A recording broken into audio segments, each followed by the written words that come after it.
Hello and welcome to another episode of 10x Hacks for Startup and Venture Success. This is your host Vida Patel, and today on the show we have Raj Jaswa. Raj Jaswa is a Silicon Valley veteran with over 25 years of experience as a serial entrepreneur. His startups Selectica, Opti, and Dyyno, where he served as a president and CEO. He has been the ex-president of TIE, and he currently advises and mentors several startups. He also mentors Amul India, a very large corporate house, teaches at several IITs and other colleges in India. He is an alumnus of IIT Bombay and an MBA from Stetson University. So generally, building companies is something that you learn in an MBA program. Yes. But the MBA program is all focused at teaching people their students to become good business managers in a corporate environment. Yes. Where you don't have to face the challenges that typically an entrepreneur will have when they're building a company, right? It's a different set of challenges. That's why, like MBA, they teach you the nitty-gritty of branding, or the nitty-gritty of Salesforce compensation, or the nitty-gritty of competition and all kinds of stuff. But they teach you the nitty-gritty, but they don't teach you how to tackle the entire set of issues that marketing would involve, or sales would involve, or negotiating would involve, or financing would involve, or they don't teach you the whole package of everything that's involved in that particular space. So in part 1 of the podcast, Raj Jaswa discusses several case studies on how to build a successful, repeatable customer base, on how to create value for your customer and understand their needs, and also basics of being an entrepreneur and putting up a business which is sustainable and profitable. Almost 25 years, starting 1988, and my last startup, we kind of ran it till 2012. So, almost 25 years of entrepreneurship. Mm-hmm. And over the last 7-8 years, I've been actively teaching entrepreneurship. Mm-hmm. Because, during the last 10 or 15 years, when I was an entrepreneur, I was actually quite an active member of the TIE community, which is all focused at fostering entrepreneurship, and which has done an amazing job of getting a lot of people in the Valley and now worldwide into thinking of entrepreneurship as a part of their career roadmap, right? So it's I've been kind of in this whole entrepreneurial ecosystem for over 25 years, and now through my teaching, I have probably taught, I think, over 3,000 students a 1-year program on entrepreneurship. So I teach 2 courses. The first course, I teach about how to come up with an idea around which you can build a company. So it's like idea to business plan. And the second course is to teach the business skills, or at least expose them to the business skills that they will need to build their company and take it as far as they can. Some people might decide at some point to jump off and become CTOs and so on. But, I think there's a lot of rewards you get if you can actually hang in there all the way through exit, which is a merger and acquisition or an IPO. So since I've done 2 companies from start all the way to an IPO, it's almost like a 5 to 7 year journey in both cases. Have understood and built up a pretty good understanding of how an entrepreneur can build a company. So generally, building companies is something that you learn in an MBA program. Yes. But the MBA program is all focused at teaching people their students to become good business managers in a corporate environment.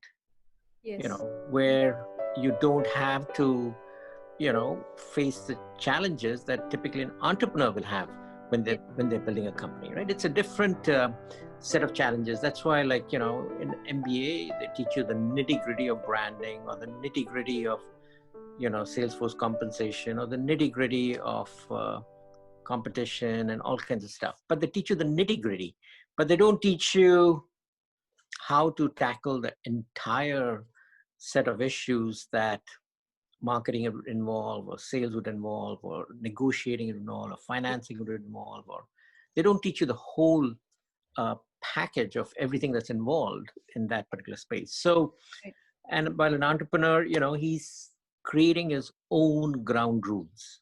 He's setting up his own system for how his company will do sales, how his company will do marketing, how will they do financing, how will they do, HR, how they create culture, the culture they'll create in the company. So all of that is something that the entrepreneur has to do, and they all kind of are not trained, and as a consequence, they make basically mistakes in setting up the business processes and the systems that will make their marketing viable or successful, or their sales successful, or their accounting department successful, and so on. And those mistakes cost them very heavily. And a lot of failures, often for a startup, don't come from a bad idea, but they come from bad execution. So most of the kind of teaching or assistance that you get in incubators, accelerators, etc., is how to just get your company started. But very few people teach you how to execute at a high level of proficiency, so that you end up creating a successful company that can handle growth, that can handle competition, that can provide a good atmosphere and environment for employees to be productive in, and all of those things, right? So basically, I felt that, entrepreneurs were missing out in a lot of kind of a very rewarding journey of building a company from 2 or 4 people to, a worldwide company with 500, 700,000 or more people. And they miss out on that journey. And so the course that I teach, the second half of what I teach, is how to build up the business skills necessary to run, to kind of establish and run a successful entrepreneurial company. Because I believe that both of them have to go together. So this is in IIT Bombay. You're teaching both courses. So I teach it at IIT Bombay, and also IIT Gandhinagar, and several other colleges in India. So I'm teaching online, and then, I basically reached out to the IIT management, and I said, if I'm teaching on Zoom online, why restrict the classes to only IIT Bombay students? And why not offer it to other colleges and other industry entrepreneurs? Because everybody needs to learn the things that, we teach in entrepreneurship. Why should IIT Bombay students and IIT Gandhinagar students only be the privileged ones to get advantage of kind of this 25 years of Silicon Valley experience that, I've put together in these classes? And so they agreed as a trial, and now we are teaching the same IIT Bombay class. Concurrently, we've got a class at BIT Sindri, and it's open up to entrepreneurs through TIE Mumbai, to, whoever wants to sign up. And, we are now almost, that particular Zoom class is almost 250 students. Gosh. And yeah, it's huge. And it's working out well. And my feeling is that is really the model for teaching in the future, because I think it's a shame that, all these other students don't have access to this kind of teaching, right? So now, our plan is that by next semester, we are going to start promoting this to a whole bunch of other colleges and universities. And I'm hoping that maybe there are 2,000 students in my Zoom entrepreneurship course and continuing to go from there. So just aside as to how much excitement and interest there is in this entrepreneurship and how hungry people are for this knowledge. Yeah. So some of the other, Amul runs a food recipe show for their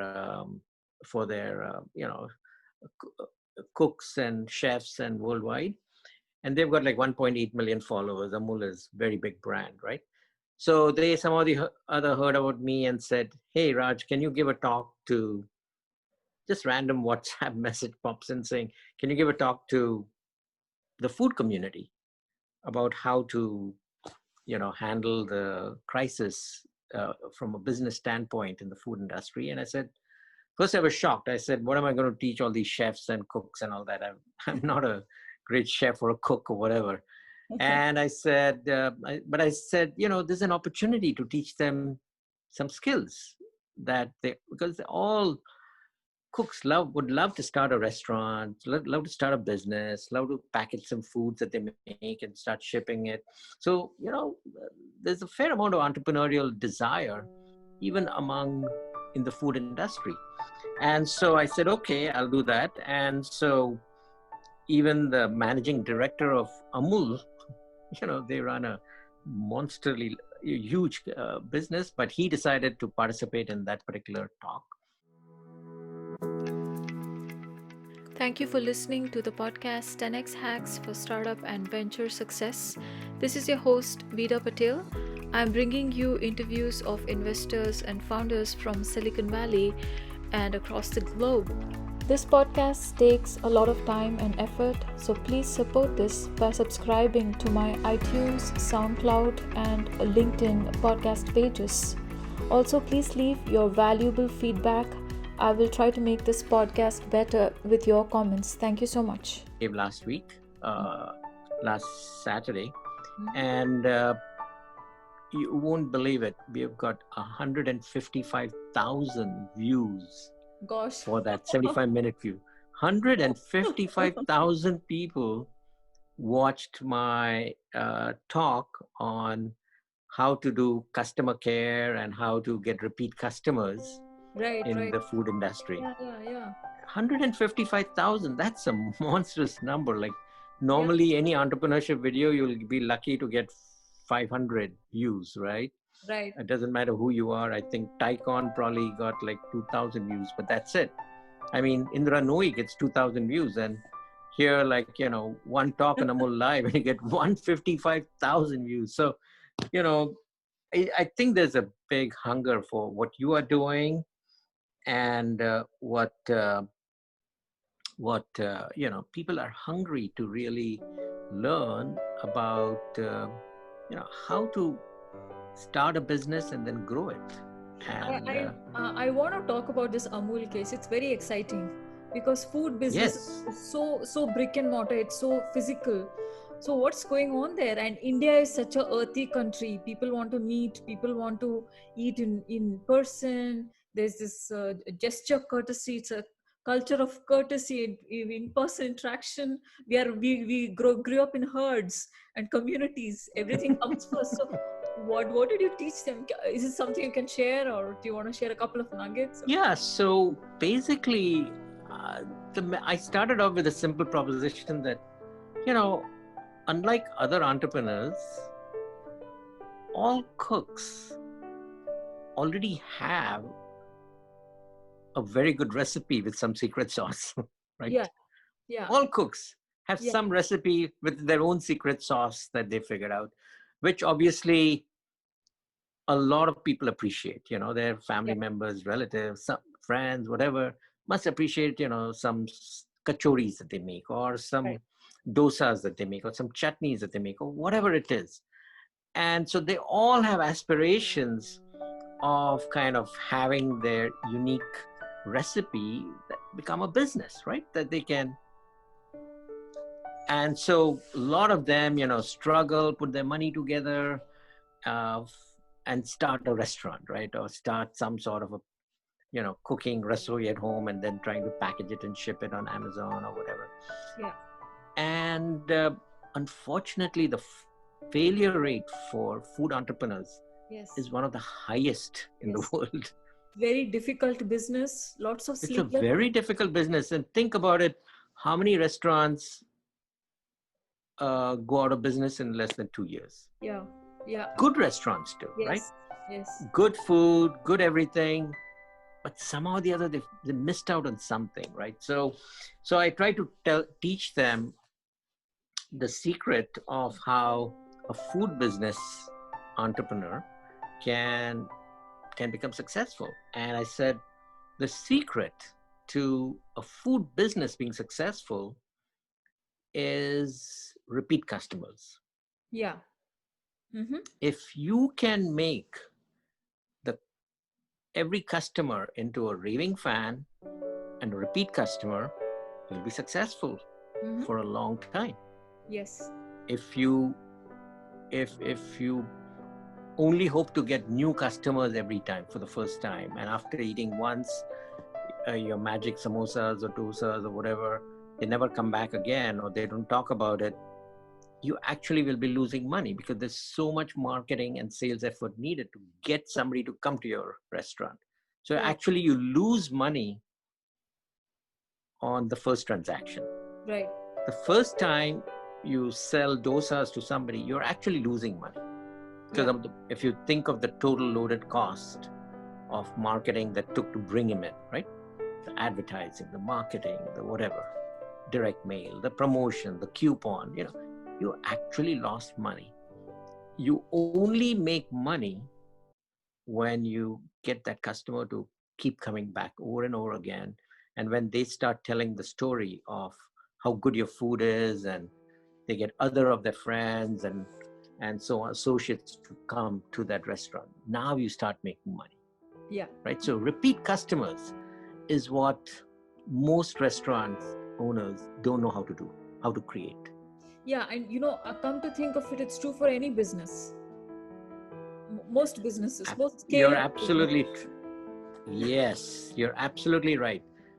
Any business that does not know how to convert their customer into a repeat customer actually will not be successful.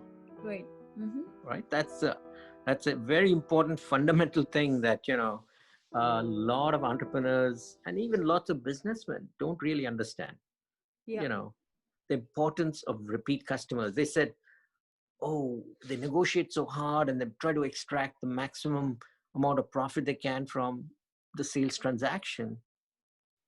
And guess what? They won't come back. The customer will do that one transaction, but he'll never come back. Yeah. In fact, he'll say 10 things bad about you to everybody else, and you lose 10 other customers without even knowing who, without even having these customers come in. Yeah. And that's how you end up losing.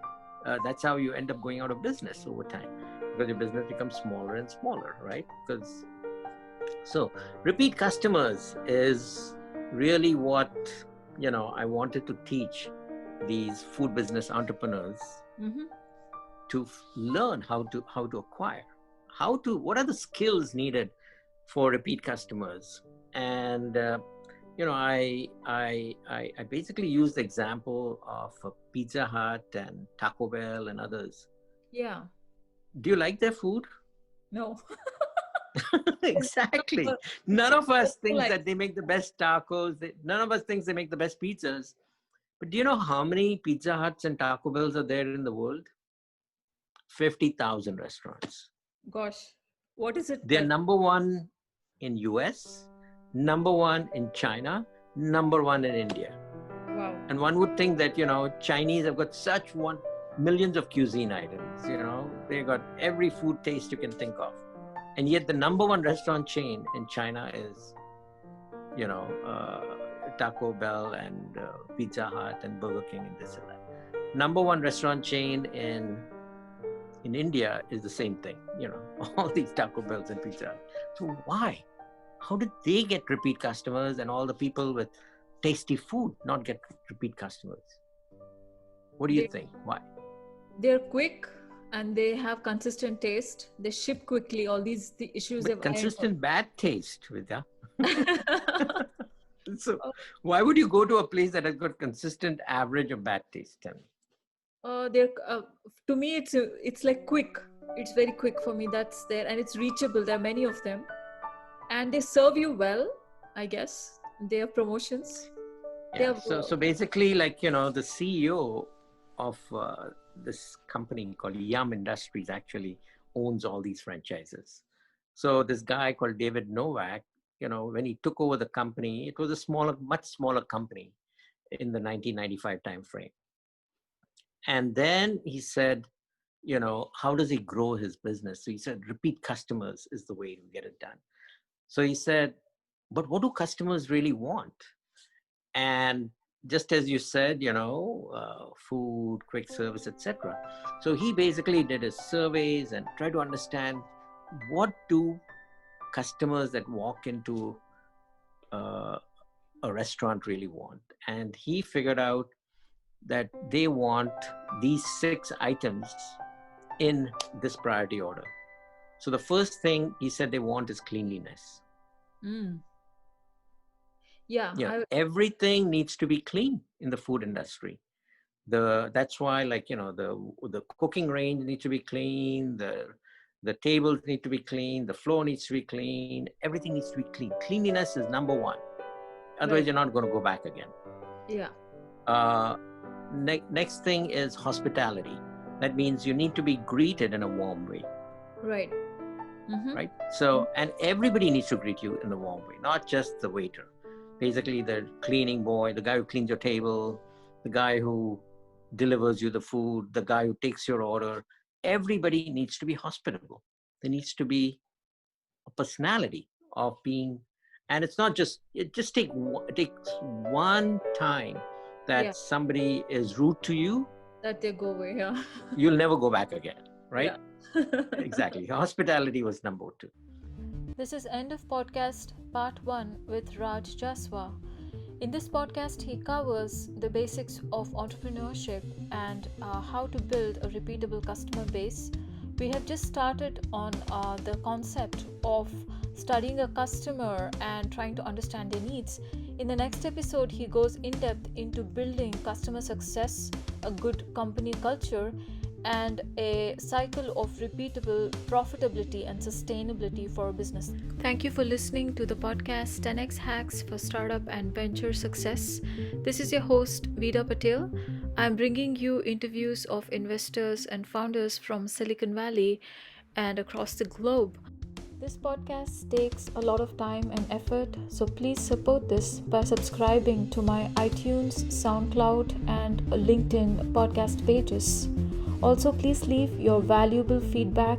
I will try to make this podcast better with your comments. Thank you so much.